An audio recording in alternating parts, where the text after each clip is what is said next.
जिसका शीर्षक है राजा और लालची मंत्री। तो चलिए शुरू करते हैं। बहुत पुरानी बात है। दक्षिण भारत में एक राजा राज करता था। राजा का राज समुद्र के किनारे था। राजा को भोजन के साथ मछलियाँ खाना बहुत शौक था। बिना मछलियों के राजा का भोजन अधूरा रहता था। एक बार की बात है, राजा के राज में बहुत तेज तूफान आया, जिसके कारण कोई भी मछुआरा मछली पकड़ने के लिए समुद्र तट पे नहीं जा सका। उस दिन राजा के भोजन में मछलियाँ नहीं मिली, जिससे राजा बहुत उदास हो गया।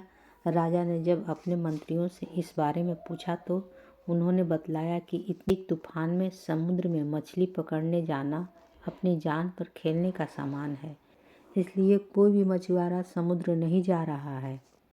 राजा ने घोषणा कराई कि जो भी समुद्र से ताज़ी मछलियाँ लाएगा उसे मुँह मांगा इनाम दिया जाएगा। राजा की घोषणा सुनकर मछुआरों के मन में लालच तो आया, किंतु कोई भी मछुआरा अपनी जान जोखिम में डालने के लिए तैयार नहीं हुआ। उसी राज्य में एक बहुत ही गरीब मछुआरा रहता था। उसे जब राजा की इस घोषणा को पता चला तो अपनी दरिद्रता दूर करने के लिए वो अपनी जान की परवाह किए बगैर समुद्र में चला गया। समुद्र में उसने जाल फेंका, जिसमें कई बड़ी बड़ी मछलियाँ फंस गई।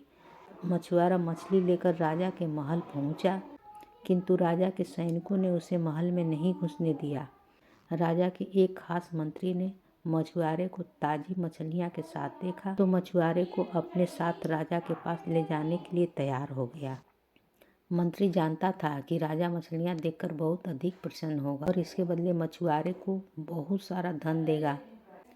इसलिए उसने मछुआरे के समक्ष एक शर्त रखी कि जो भी इनाम मिलेगा उसका आधा हिस्सा मंत्री अपने पास रखेगा। मछुआरा मंत्री की बात मान गया और मंत्री मछुआरे को लेकर राजा के पास पहुंचा। मछुआरे के पास ताज़ी ताज़ी मछलियां देख राजा बहुत खुश हुआ। राजा ने मछुआरे को मुँह मांगा इनाम मांगने के लिए कहा। मछुआरा राजा के पास हाथ जोड़कर बोला, महाराज, मुझे 20 कोड़े मारे जाएं। मछुआरे की बात सुनकर राजा को बड़ा आश्चर्य हुआ और उसने फिर से मछुआरे से कुछ मांगने के लिए कहा, किंतु मछुआरे ने फिर 20 कोड़े खाने का इनाम मांगा। राजा ने अपने सैनिकों को बुलाया और मछुआरे को 20 कोड़े मारने का आदेश दिया। सैनिकों ने मछुआरे को कोड़े मारना शुरू किया। 10 कोड़े खाने के बाद मछुआरा राजा से बोला, महाराज, मुझे आप जो कुछ भी इनाम देंगे उसका आधा हिस्सा मुझे मेरे हिस्सेदार को देना पड़ेगा, इसलिए बाकी 10 कोड़े मेरे हिस्सेदार को दिया जाए। मछुआरे की बात सुनकर राजा को फिर आश्चर्य हुआ और राजा ने उसे हिस्सेदार का नाम पूछा। मछुआरा मंत्री की तरफ इशारा करते हुए बोला, महाराज, यही मेरा हिस्सेदार है। इन्होंने ही मुझे आपके पास लाने के बदले प्राप्त इनाम का आधा हिस्सा मांगा है। राजा ने मंत्री की ओर देखा तो मंत्री ने शर्म से अपना सर झुका लिया। राजा ने आदेश दिया कि बाकी के 10 कोड़े मछुआरे के हिस्सेदार को मारा जाए।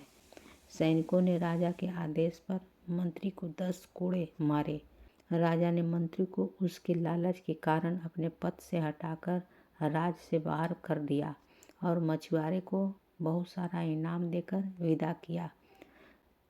कहानी से शिक्षा। राजा और लालची मंत्री की कहानी से हमें यह शिक्षा मिलती है कि लालच में आकर कभी भी किसी को अनावश्यक रूप से परेशान नहीं करनी चाहिए। कहानी होती है समाप्त।